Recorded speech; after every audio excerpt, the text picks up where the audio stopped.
আপনি তো বলেছেন যে আমরা এত পিছিয়ে আছি সময়ে, এই এই প্রেক্ষাপটে বক্তব্য দেওয়াটা খুব কঠিন। মানে কোথায় কোথায় আমি সংক্ষিপ্ত করব প্রায়োরিটি, এটা আবার একটা প্রসেসিং এর ব্যাপার আছে এখানে। তো আমি চেষ্টা করব কম সময়ের মধ্যে বলার জন্য, কারণ আসলে এইসবে একটা ধৈর্যচ্যুতির একটা ব্যাপার আছে। তো আমি চেষ্টা করব কম কথার মধ্যে শেষ করার জন্য। আজকের উদ্যোগের জন্য আমি ধন্যবাদ জানাচ্ছি। অত্যন্ত গুরুত্বপূর্ণ একটি সময়, যখন সকলের মনে একটি প্রশ্ন যে ঠিক আছে, এখন তো আমরা নির্বাচনের দিকে যাচ্ছি, একটা হোপফুলি অনেকদিন পরে একটি দেশে নির্বাচিত সরকার আসবে, এবং নির্বাচিত সরকারের সাথে সাথে যে প্রত্যাশা জনমনে জেগেছে, জাগবে, সেই বিষয়টা সামনে চলে আসছে। এবং প্রত্যাশার পরিপ্রেক্ষিতে আজকের সেমিনারটা কিন্তু আগামী দিনের। এই জন্য আমি বিগত দিনের ফ্যাসিস্ট ওইসবের মধ্যে যেতে চাই না। Let us be a bit more futuristic. প্রথমে যে প্রশ্নটা আছে যে আমাদের রাজনীতিতে ডেমোক্রেটাইজেশনের ব্যাপারটা আমরা বহু বছর লড়াই করেছি for Democratic order in the country. রাজনীতিতে ডেমোক্রেটাইজেশন, একটা ইলেক্টেড গভর্নমেন্ট, ইলেক্টেড পার্লামেন্ট, যারা জনগণের কাছে দায়বদ্ধ থাকবে, জবাবদিহি থাকবে, এবং যেখানে সকলের জন্য স্পেস থাকবে, সংসদের ভিতরে বাইরে। যে একজন খুব ছাত্রনেতা খুব ভালো কথা বলেছে, রাজনীতিবিদরা যদি রাজনীতিবিদকে ধ্বংস না করার যে আমাদের করার যে প্রবণতা, সেখান থেকে বেরিয়ে আসলে কিন্তু অনেক প্রবলেম সলভ হয়ে যায়। কারণ সকলের জন্য তখন স্পেস থাকে, সংসদের ভিতরে স্পেস থাকে, সংসদের বাইরেও স্পেস থাকে, এবং রাজনীতিবিদরা ওই স্পেসটা যখন থাকে তখন সকলের জন্য স্পেস থাকে। This is very important. যে সেখান থেকে বেরিয়ে এসে আমরা যদি এখন আমাদের কিন্তু দলের স্লোগান হচ্ছে অর্থনীতির উপরে, বিএনপির স্লোগান হচ্ছে ডেমোক্রেটাইজেশন অফ দি ইকোনমি। রাজনীতিকে ডেমোক্রেটাইজেশন করলে এটার সুফল পাওয়া যাবে না unless we can democratise the economy. এটা কিন্তু আমাদের স্লোগান, বাংলাদেশের অর্থনীতিকে গণতন্ত্রায়ন করা। এবং এটার পরিপ্রেক্ষিতে যে সিদ্ধান্তগুলো আসবে সেটা হচ্ছে, প্রথমে যে অর্থনীতি বর্তমানে বিদ্যমান অথবা বিগত দশকে বিদ্যমান ছিল, সেই অর্থনৈতিক মডেল সত্যিকার অর্থে বাংলাদেশের জনগণের কল্যাণ বয়ে আনতে পারে না, এটা আমরা দেখেছি। সুতরাং we are looking at a new economic model, একটা নতুন অর্থনৈতিক মডেল যেটা ইনক্লুসিভ, সকলকে অন্তর্ভুক্ত করতে হবে। এবং অন্তর্ভুক্ত করতে হলে যে কতগুলো মৌলিক জায়গায় হাত দিতে হবে। একটা হচ্ছে আপনি কাকে ইনক্লুড করবেন, যে পৃষ্ঠপোষকতার যে রাজনীতি, যে পৃষ্ঠপোষকতার অর্থনীতি থেকে বেরিয়ে আসতে হলে যে ইনক্লুসিভ পলিটিক্স, অর্থনীতি, গণতন্ত্রের কথা আমরা বলছি, তাহলে এই অর্থনীতির মধ্যে আমাদের প্রতিটি মানুষের কিভাবে অংশীদারিত্ব লাভ করতে পারে, প্রত্যেকটি মানুষের। আমাদের অর্থনীতির কিন্তু চালিকা শক্তি, আমরা সবসময় একটা আমাদের মধ্যে ধারণা সৃষ্টি হয়েছে যে কর্মসংস্থান করতে গেলে বোধহয় ম্যানুফ্যাকচারিং ছাড়া আর কিছু মাথায় আসে না, কিন্তু সার্ভিস সেক্টরে কিছু আসে, এর বাইরে আমাদের মাথায় কিছু আসে না। কিন্তু কর্মসংস্থান তো সারা দেশে মানুষ তোগুলো কাজ করছে, কেউ তো আর বসে নাই, বসে অনেকে আছে, কাজ করছে। কিন্তু এটা কি, যে কাজগুলো তারা করছে, এটা কি সত্যিকার অর্থে তারা তাদের যে সম্ভাবনা আছে সেই সম্ভাবনাকে তারা পরিপূর্ণভাবে বিকাশ করতে পারছে কিনা? আমি যদি একটা এক্সাম্পল দিই, যে আমাদের দেশের প্রত্যন্ত অঞ্চলে আমাদের যে কুটির শিল্পগুলো আছে, আমাদের যে আর্টিজেন্সরা আছে,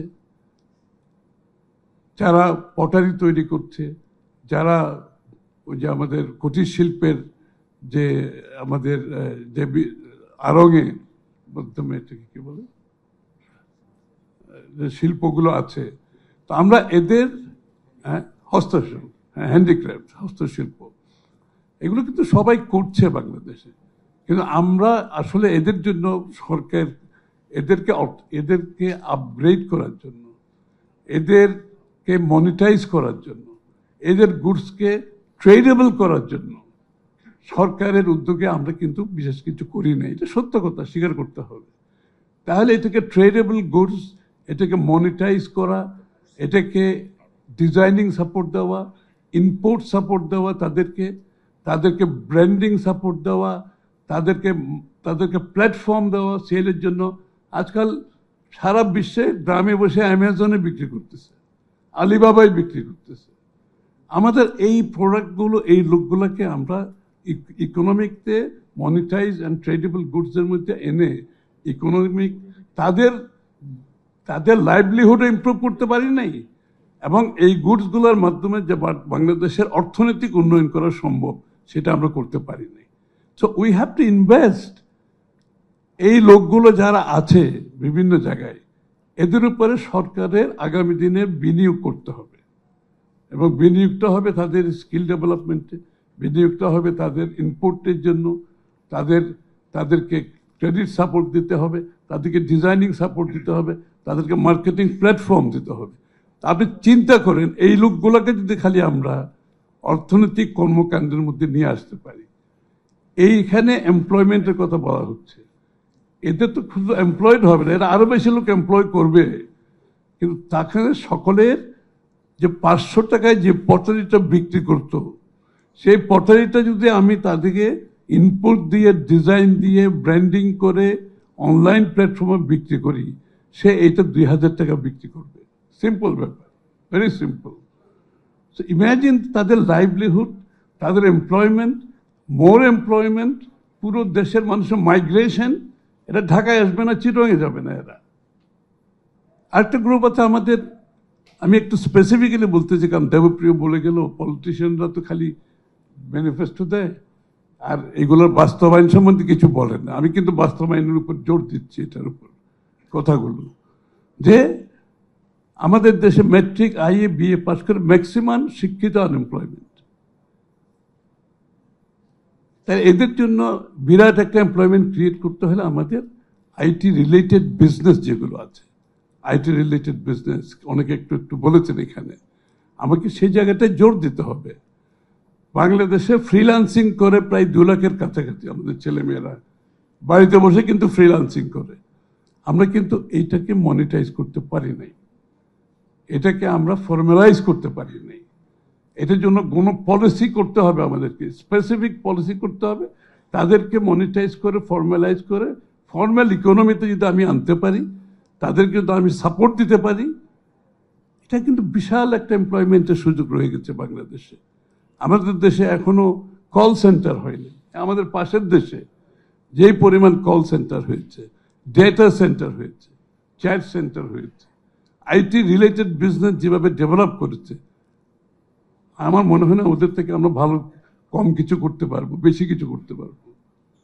সো উই ওয়ান্ট টু, এই যে একটু বিরাট জেনারেশন যারা আনএমপ্লয়েড আছে, তাদেরকে আমরা এখানে একটা বিরাট এমপ্লয়মেন্টের সুযোগ আছে, এখানে আমাদের বিনিয়োগ করতে হবে এই জায়গাতে। আমি বলছি ইকোনমিক মডেল চেঞ্জের কথা এই জন্য বলছি যে এই এলাকাগুলোতে আমরা সুযোগ দিয়ে নাই। আমরা গার্মেন্টস ফ্যাক্টরিতে যে ইনসেন্টিভগুলো দিয়েছি এক্সপোর্টের জন্য, আমরা কেন আরো 10টা সেক্টর দেব না?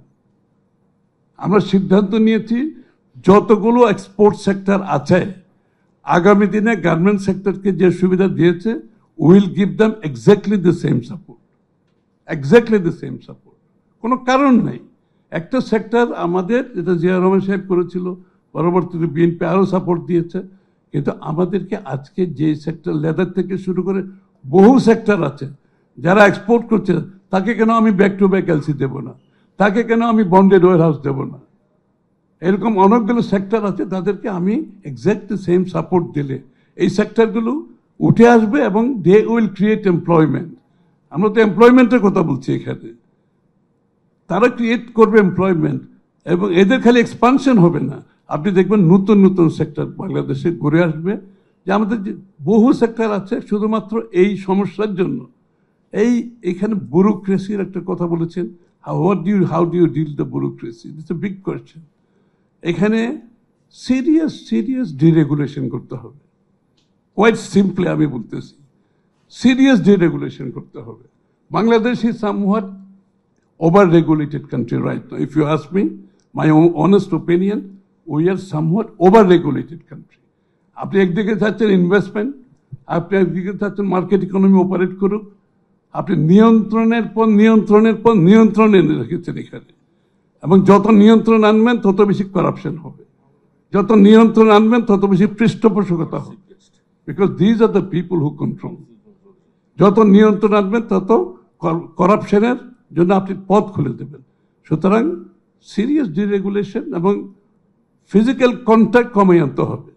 ব্যুরোক্রেসির সাথে সিভিলিয়ানের ফিজিক্যাল কন্ট্যাক্ট কমে আনতে হবে। Online real time people should be able to do their things sitting at home. বাড়িতে বসে তারা যাতে এই কাজগুলো করতে পারে।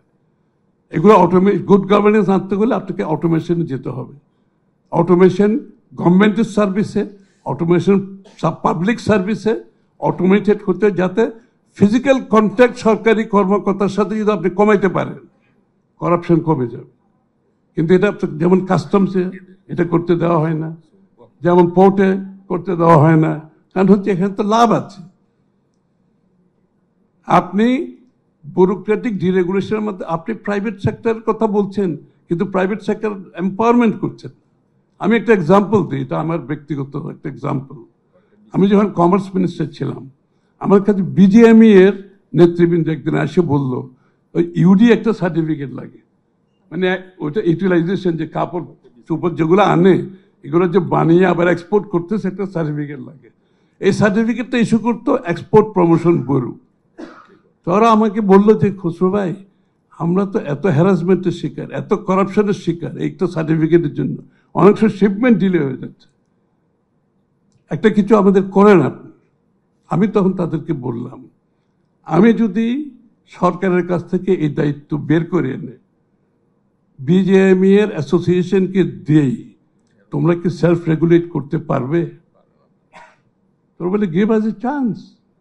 দেখেন না আপনি, আমি ইপিবি থেকে এই দায়িত্ব সরকার থেকে বের করে, বাংলাদেশের কত কঠিন অবস্থা বুঝেনি, আমি এই সরকার থেকে ইপিবি থেকে এটা বের করে বিজেএমই এর হাতে দিলাম। ইউডি সার্টিফিকেট বিজেএমই ইউজ করতে আরম্ভ করেছে, আজ পর্যন্ত এফিসিয়েন্টলি চলছে, without corruption, without delay, without harassment. এই জন্য আমি বলছি সিরিয়াস ডিরেগুলেশন করতে হবে। আগামী দিনে সরকারের অনেকগুলো দায়িত্ব আপনাকে প্রাইভেট সেক্টরের হাতে তুলে দিতে হবে।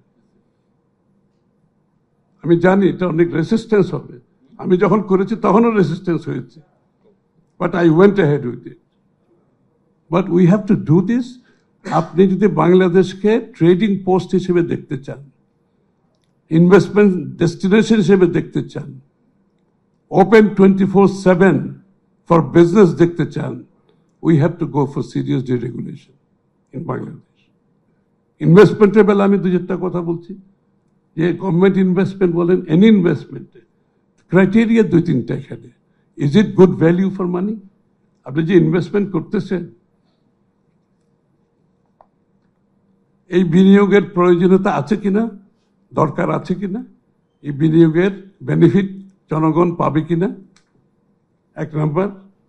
রিটার্ন অন ইনভেস্টমেন্ট, আপনি যে বিনিয়োগের কথা বলছেন এটার উপর রিটার্ন কি হবে, কারণ এটা আপনাকে তো পরিশোধ করতে হবে টাকা, এখান থেকে আপনি ক্যাপিটাল ক্রিয়েট করতে হবে, মূলধন সৃষ্টি করতে হবে, সেটা করবে কিনা।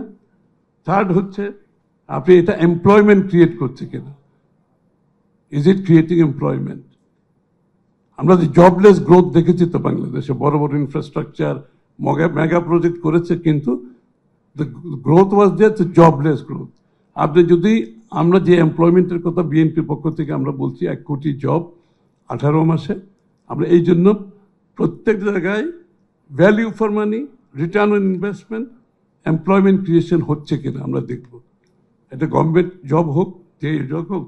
আর পরিবেশ, অবভিয়াসলি আমরা পরিবেশ, আমরা ছোট দেশ, অনেকগুলো মানুষ এখানে বসবাস করি, এখানে পরিবেশের দিকটা আমাদেরকে মনোযোগী হতেই হবে। এটা নো নেট লস যাতে হয়, যাতে পরিবেশের লস না হয় আমাদেরকে মিটিগেশন হায়ারার্কি এগুলো আমাদেরকে ফলো করতে হবে।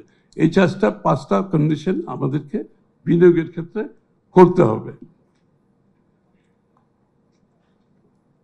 বাংলাদেশের বিনিয়োগের একটা বিশাল সমস্যা হচ্ছে, যেটা ওভারলুক করা হয়েছে, সেটা হচ্ছে বাংলাদেশের ক্যাপিটাল মার্কেট। এই আমার প্রফেসর আবু আহমেদ সাহেব যেটা বলেছেন, ক্যাপিটাল মার্কেট। আপনি যদি বাংলাদেশের উন্নয়নের সাথে, ডেভেলপমেন্টের সাথে ক্যাপিটাল মার্কেটের কম্পারিজন জাক্সটাপোজ আনেন, এখানে কম্পেয়ার করেন, there is no relationship. American capital market capital হচ্ছে আমেরিকান জিডিপির দ্বিগুণ। ভারতের ক্যাপিটাল মার্কেট ক্যাপের সাথে ওদের জিডিপি প্রায় 60-70%, ইভেন পাকিস্তানে অ্যাবাউট 40%, বাংলাদেশে 5 to 6%। We don't have a capital market. তার মানে তাহলে ক্যাপিটাল মার্কেট না থাকাতে কি হয়েছে বাংলাদেশে?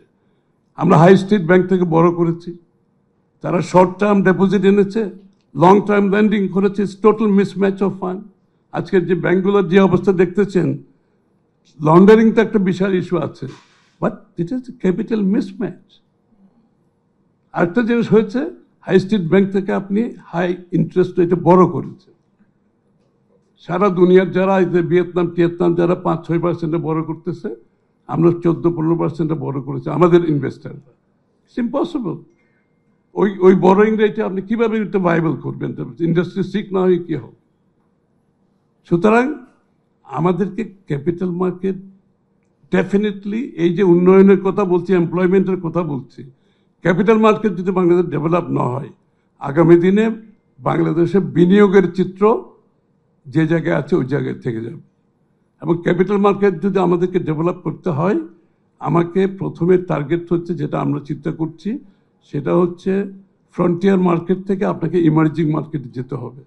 ফ্রন্টিয়ার মার্কেটের fund is only few billion dollars globally, but আপনি যদি ইমার্জিং মার্কেটে ঢুকতে পারেন, trillions of dollars are available to come to Bangladesh. So আমাকে ইমার্জিং মার্কেট ঢুকতে হবে। আমি কিন্তু প্রাইভেট সেক্টর খালি কথা বলছি না, ইনভেস্টমেন্টের জন্য ক্যাপিটাল মার্কেটে অলসো সরকারও এখান থেকে বড় করতে পারে। সারা দুনিয়াতে সেটা হচ্ছে। আপনি হিথ্রো যে এয়ারপোর্ট দেখছেন, এটা ফুললি লিস্টেড কোম্পানি, এটা ইউকে গভর্নমেন্ট ওন করে না। অনেকে মনে করে এর মধ্যে ইউকে গভর্নমেন্টের। This is a listed company. সারা দুনিয়াতে যে আমরা যে বিমান কিনতে হবে, সরকারের এক্সচেকারকে টাকা দিতে হবে, ওইটা কেন? Why? Biman is an enterprise, is a ব্যবসা। Biman should raise their own fund, they should go to the market, they can go to the capital market, বড়, they can go for equity, তারা ইকুইটিতে যেতে পারে, তারা বন্ড ক্রিয়েট করতে পারে, corporate bond আপনি করতে পারেন, গভর্নমেন্ট সভরিন বন্ড করতে পারে। তা আমাদের হচ্ছে কি, আমাদের সমস্ত ফোকাস চলে গেছে হাই স্ট্রিট ব্যাংকের উপর। They cannot take that loan. They are not supposed to lend long term with a short term deposit. With a high interest rate, এটা কারোর জন্য বেনিফিশিয়াল হচ্ছে না। সুতরাং capital market is a must, যা আমাদেরকে ডেভেলপ করতে। তার জন্য ইনস্টিটিউশনাল প্রবলেম, যেগুলো SCC transparently, professionally and efficiently যদি রান করতে পারে Bangladesh security and exchange commission. আমি এটা কিছু বলতে চাই না, এখন বলতে গেলে আমাকে অনেক কথা বলতে হবে, but security and exchange commission has to be overhauled. এখানে প্রফেশনাল লোক দিতে হবে, যারা ক্যাপিটাল মার্কেট, যারা গ্লোবাল মার্কেট বুঝে, যারা ক্যাপিটাল মার্কেট বুঝে, আমাকে তাদেরকে দিতে হবে এখানে। এবং এটা ট্রান্সপারেন্টলি অপারেট করতে হবে। যদি foreign investment, local investment, retail investment, institutional investment আপনি চান, আপনাকে এটা ট্রান্সপারেন্সি, এফিসিয়েন্সি, প্রফেশনালিজম প্রুভ করতে হবে in order to graduate to emerging market. এবং সেটা আমাদেরকে করতে হবে। আমরা যত প্রোগ্রামে করি তো সাকসেসফুল হবে না। আপনার সোর্স অফ ফান্ড কোত্থেকে? ইনভেস্টমেন্টের ফান্ড তো লাগবে। ফান্ড তো আপনার ক্যাপিটাল মার্কেট ছাড়া, high street banks cannot cope with any investment in the future. আমরা যেটা বড় আকারে যেটা চিন্তা করতেছি আগামী দিনের জন্য, এবং ইনভেস্টমেন্টের জন্য এক বিনিয়োগের ইস্যুটা আমি বলেছি, সোর্স অফ ফান্ডগুলো বলেছি, আমাদের যে ট্রেড ফ্যাসিলিটেশনের জন্য যে বিষয়গুলো আছে, ইউ হ্যাভ টু হ্যাভ আমরা যে আইটি রিলেটেড বিজনেস গ্রামে গঞ্জে নিয়ে যাওয়ার কথা বলেছি, যাতে গ্রামে বসে একটা লোক যাতে একটা বিপিওতে কাজ করতে পারে, একটা কল সেন্টারে কাজ করতে পারে, একটা ডেটা সেন্টারে গ্রামে বসে করতে পারবে। কিন্তু তার জন্য তো আপনাকে তো রোবাস্ট আপনার ইন্টারনেট থাকতে হবে। রোবাস্ট ইন্টারনেট তো আমাকে এনশিওর করতে হবে। এটার জন্য যা যা করে আমাকে বিনিয়োগ করতে হবে। ইন আইসোলেশন আমাদের সবসময় প্রবলেম হচ্ছে, আমরা পিস মিল ইন আইসোলেশন অনেকগুলো রিফর্ম করার চেষ্টা করেছি, বাট হোলিস্টিক্যালি যে এই সব কিছু না হলে যে আমার আউটপুট আসবে না, আমার এটা আমরা চিন্তা করতে হবে। সুতরাং আমাকে রোবাস্ট ইন্টারনেটে যেতে হবে। আমার এনার্জি সেক্টরে অনেকে বলেছেন, we have to ensure power and internet. আমি যদি আইটি রিলেটেড বিজনেস যদি গ্রামে গঞ্জে নিয়ে সবাইকে এমপ্লয়মেন্ট ক্রিয়েট করে দেশের রেভিনিউ আর্নিং, এক্সপোর্ট আর্নিংস করতে চাই, ইয়াং জেনারেশনকে এখানে ঢুকাতে চাই, আমাকে এই ইনভেস্টমেন্টগুলো প্রায়োরিটি বেসে করতে হবে। নট ওই যমুনা ব্রিজ, কি ব্রিজ, ওই ব্রিজ, সেই ব্রিজ করতে করতে আসল জায়গা থেকে আমরা সরে গেছি। এবং লাস্টলি আমি শেষ করব, কারণ এগুলা আমি যে নোট নিয়েছি এটা আরো 1-1.5 ঘন্টা বলতে হবে, সুতরাং আমি সব নোটে রেসপন্স করতে চাই না। আমি সংক্ষিপ্তভাবে বলছি যে লাস্টলি যে বিনিয়োগের জায়গাগুলোতে আমি সরকারি বিনিয়োগে একটু আসি। একটা হচ্ছে স্বাস্থ্য শিক্ষার ব্যাপারে তারা বলেছেন, যে তসলিম বলেছে যে তাদের বিনিয়োগ স্বাস্থ্য শিক্ষা এবং স্বাস্থ্য বিনিয়োগ যারা করতে পেরেছে, যারা একটা শিক্ষিত জাতি করতে তুলতে পেরেছে, একটা স্বাস্থ্যবান জাতি গড়ে তুলতে পেরেছে, সেটা হচ্ছে হিউম্যান রিসোর্স ডেভেলপমেন্টের, মানব সম্পদের উন্নয়নের প্রথম উপাদান হচ্ছে এই দুইটা। তা আমরা সিদ্ধান্ত নিয়েছি, অনেকে বলছেন it is very ambitious, I know it is ambitious, we have to be ambitious. Up to 5% of GDP স্বাস্থ্য, আর আপ টু 5% অফ জিডিপি শিক্ষা খাতে আমরা করবো বিনিয়োগ। We are promise bound. Yes, একসাথে পারবো না, এটা ঠিক, আমি বিশ্বাস করি ইনক্রিমেন্টালি পারবো। তো আমার তো সেই, আপনি যদি শিক্ষা খাত যদি বিনিয়োগ না করেন, তাহলে আপনি প্রাইমারি স্কুল থেকে কারিগরি শিক্ষা কিভাবে দেবেন? আপনি যদি শিক্ষা খাতে বিনিয়োগ না করেন, স্কিল ডেভেলপমেন্ট কিভাবে করবেন? আপনি শিক্ষা খাতে বিনিয়োগ না করলে, ওই যে মামুন বলে গেল যে ইন্টারন্যাশনাল স্ট্যান্ডার্ড, গ্লোবাল স্ট্যান্ডার্ড ইনস্টিটিউশনগুলো, এগুলো তো আকাশ থেকে পড়বে না, আপনাকে তো বিনিয়োগ করতে হবে। So you have to set your priority. আপনার সোশ্যাল সেফটি নেটের নামে আমরা যে যে টাকাটা কতগুলো, এখানে কতগুলো সোশ্যাল সেফটি নেটের আন্ডারের মধ্যে কতগুলো আছে, আই লুজ কাউন্ট সামটাইম, এতগুলো সেক্টর, হ্যাঁ 70-এর উপরে সোশ্যাল সেফটি নেট। আমি যদি খালি জনগণকে বিনামূল্যে প্রাইমারি স্বাস্থ্যসেবাটা দিতে পারি, every family saves 5 to 10,000 টাকা per month. This is the party money in his pocket. 5,000 টাকা আমি তো যদি ডেলিভার করতে যাই, আসবে এখানে দুর্নীতি, আসবে স্বজনপ্রীতি। আমি যদি প্রাইমারি হেলথ কেয়ার ফ্রি করে দিই, গভর্নমেন্ট ইনভেস্ট করতে হবে। আমি একদিকে স্বাস্থ্যসেবা, এডুকেশনের কথা বলছি, হিউম্যান রিসোর্স ডেভেলপমেন্টের কথা বলছি, আমার প্রায়োরিটি তো দিতে হবে এখানে। তা আমি যদি খালি স্বাস্থ্যসেবাটা, প্রাইমারি হেলথ কেয়ারটা ফ্রি করে দিতে পারি, শিক্ষার ব্যাপারে যে আমাদের বিনিয়োগগুলো আমরা করতে পারি, সুযোগ সৃষ্টি করতে পারি, তাইলে তো আপনি হিউম্যান রিসোর্স ডেভেলপমেন্ট হবে। এর বাইরে তো হিউম্যান রিসোর্স ডেভেলপ আপনি মুখে বললে তো হবে না, স্কিল ডেভেলপমেন্টও পয়সা দিতে হবে, সব জায়গায় পয়সা দিতে হবে। এই বিনিয়োগটা আমরা করার জন্য প্রত্যয় আমরা দিয়েছি আপ টু 5% অন হেলথে, আপ টু 5% অফ স্বাস্থ্যসেবা, শিক্ষা খাতে। একটা হচ্ছে 1 কোটি এমপ্লয়মেন্টের কথা আমরা বলেছি 18 মাসে। অনেকে বলছেন it's ambitious. Yes, we are ambitious, নিঃসন্দেহে উই আর অ্যাম্বিশিয়াস।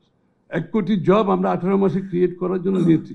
এবং আমরা, দেবপ্রিয় বলে গেছে, পলিটিশিয়ানও তো বক্তৃতা দেয়, এটা আমরা জানতে চাই কিভাবে। আই ক্যান অ্যাসিওর ইউ, আমরা পুরো পেপার নিয়ে আপনাদের সামনে আসবো, 1 কোটি জব আমরা কিভাবে তৈরি করবো 18 মাসে। আমি তো অনেকগুলো সেক্টর বলেছি, এই সব সেক্টর কর্মসংস্থান, আত্মকর্মসংস্থান, বিদেশি মিলে 1 কোটি জব 18 মাসে যদি আমরা করতে না পারি, এই চ্যালেঞ্জ মোকাবিলা আমাদেরকে করতে হবে। We are ambitious, will go for it. ইনশাআল্লাহ আমরা এটা পেপার রেডি করেছি, এবং বিনিয়োগের খাতগুলো কোথায় কিভাবে অ্যালোকেশন যাবে আমরা সিদ্ধান্ত নিয়েছি এখানে, এই জায়গাগুলোতে আমরা এটা করবো ইনশাআল্লাহ। আমি বোধহয় আর বেশি যাওয়া ঠিক হবে না, আবু মাহমুদ সাহেব কি বলেন শেষ করে দিন? না, ভালো লাগছে, ভালো লাগছে না। আমি এই জন্য বেশি টেকনিক্যালিটিস আর মাইক্রো লেভেলে বেশি আলোচনায় অনেকে করেছে, ওখানে গেলে তো আমার অনেক সময় চলে যাবে। আমি এর জন্য পলিটিশিয়ানরা স্পেসিফিক না, আমি কিছু স্পেসিফিক কথা বলে দিচ্ছি আজকে এখানে।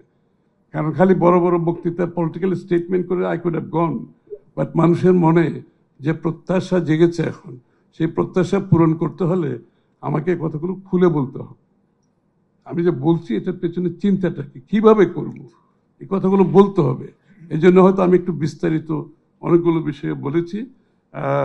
ইনভেস্টমেন্টের বেলা একটা কথা বলি যে আমাদের আমি তো বললাম ফান্ডিং ডিরেগুলেশনের কথা বললাম, এবং একটা আমরা যেমন ফরেন ইনভেস্টমেন্টের বেলা আমি একটু খুলে বলি, আদার দেন যেগুলো বলেছি তার বাইরে যেমন বিডিয়া আছে, অনেকে আছে, এগুলো আমরা অনেকে ভালো ভালো প্রেজেন্টেশন দিচ্ছি, ভালো ভালো কথা বলছি, আসলে কি বাংলাদেশে বিনিয়োগ হচ্ছে না। কিন্তু বিনিয়োগকারীদের সাথে যখন আমরা কথা বলি তারা বলে যে এই যে ডিরেগুলেশন এগুলো তো আছে, রেগুলেশন ওভার রেগুলেটেড আছে, আর হ্যারাসমেন্ট ব্যুরোক্রেসি আছে, এই ব্রাইবিং আছে, করাপশন আছে। তাহলে আমরা কি বললাম, তাহলে কি করা যায়? একেবারে এটা এক হচ্ছে ফিজিক্যাল কন্ট্যাক্টটা কমে আনা, এটা তো বললাম, থ্রু অনলাইন রিয়েল টাইমে করা। একটা হলো এভরি ইনভেস্টার বাংলাদেশে যারা আসবে, এটা একেবারে আমি নিটিগিরিতে চলে যাচ্ছি, প্রত্যেকটা ইনভেস্টার বাংলাদেশে যারা আসবে আমরা ডিসাইড করছি প্রত্যেকটা ইনভেস্টারের সাথে একজন ক্যাপ্টেন দেব, একজন ক্যাপ্টেন দেব। ক্যাপ্টেন হবে ইয়াং ছেলে মেয়ে, they will be educated, trained how to see the project, একটা প্রজেক্ট শুরু থেকে শেষ কিভাবে করতে হবে তাদেরকে করে আমরা প্রত্যেক বিনিয়োগকারীকে একজন করে ক্যাপ্টেন দেব। ক্যাপ্টেনের দায়িত্ব হচ্ছে বিনিয়োগকারীর যে কাজগুলো সে কাজগুলো সে ক্যাপ্টেন করবে। বিনিয়োগকারী কোনো সরকারি কর্মকর্তার কাছে যাবে না, অফিসে অফিসে ঘুরে বেড়াবে না, সে প্রত্যেক কিছু করবে এবং প্রত্যেক দিন আপডেট করবে। বিনিয়োগকারী যেখানেই থাকুক, লন্ডন, ইউরোপ, আমেরিকা যেখানে থাকুক, তার মনিটরে চেক করবে তার প্রগ্রেস কতটুকু হচ্ছে তার প্রজেক্টে। He doesn't have to run from the pillar to post, post to pillar. সে তার দেশে বসে দেখবে তার প্রজেক্ট কতটুকু হয়েছে, টাইম ফ্রেমের মধ্যে শেষ হয়েছে, আসবে, বিনিয়োগ করবে, project will be ongoing. So আমরা একেবারে ওই ডিটেলসে যাচ্ছি এই জন্য, কারণ বাংলাদেশে অনেক কিছু সিদ্ধান্ত নেওয়া হয় কিন্তু এগুলো বাস্তবায়ন হয় না। এই জন্য আমরা বাস্তবায়নের পথগুলো ধরে ধরে ধরে ধরে ধরে কিভাবে আমরা বাস্তবায়ন করব। আর ব্যাংকিং সেক্টরের যে আপনার দখল বেদখল, এগুলো তার বলে লাভ নেই, এগুলো বলে শেষ করা যাবে না। টাকা পাচার, আপনি যদি বাংলাদেশ থেকে এই রেমিটেন্সের যেটা বিশাল ব্যাপার, রেমিটেন্স স্কিল ডেভেলপমেন্টের মাধ্যমে আমরা যেগুলো করতে পারি, রেমিটেন্স কত গুণ বেড়ে যাবে আমাদের। তারপরে আপনি যদি টাকা পাচার বন্ধ করে দেন, রেমিটেন্সটা ডাইরেক্টলি এখানে চলে আসবে, তাদের ফেসিলিটেট করা, ইনভেস্টমেন্ট চ্যানেলাইজ করা, this is a big issue. তাদের ফান্ডগুলো কিভাবে আমরা চ্যানেলাইজ করব, এটা আমাদেরকে সিদ্ধান্ত নিতে হবে।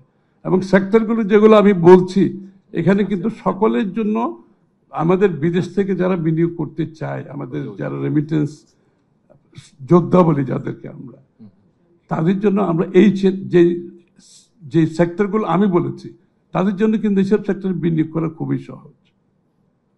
আরেকটা কথা লাস্টলি বলে শেষ করি, সেটা হচ্ছে বাংলাদেশের 2 লক্ষর কাছাকাছি আমাদের যে ফ্রিল্যান্সিং করছে ছেলে মেয়েগুলো, আপনি বাংলাদেশে আপনি চিপসের ডিজাইনিং হচ্ছে, এটা অনেকে জানে না, কারণ আমরা এটার উপর কাজ করছি তো ঘনিষ্ঠভাবে, আমরা জানি কে কি করছে। এখন চিপসের ডিজাইনিং হচ্ছে, তাহলে আপনি চিন্তা করেন বাংলাদেশের আগামী দিনের চিপসের ফিউচার, আপনার এই আইটি রিলেটেড বিজনেসের ফিউচার। এই ছেলে মেয়ে 1-1.5 লক্ষ আপনি জাস্ট মনিটাইজ করেন, তাদেরকে ফর্মালাইজ করেন, তাদেরকে সাপোর্ট দেন, পলিসি সাপোর্ট দেন, তাদেরকে ইকোনমিক সাপোর্ট দেন, ফাইন্যান্সিয়াল সাপোর্ট দেন, হ্যাঁ, তাহলে হয়ে গেল।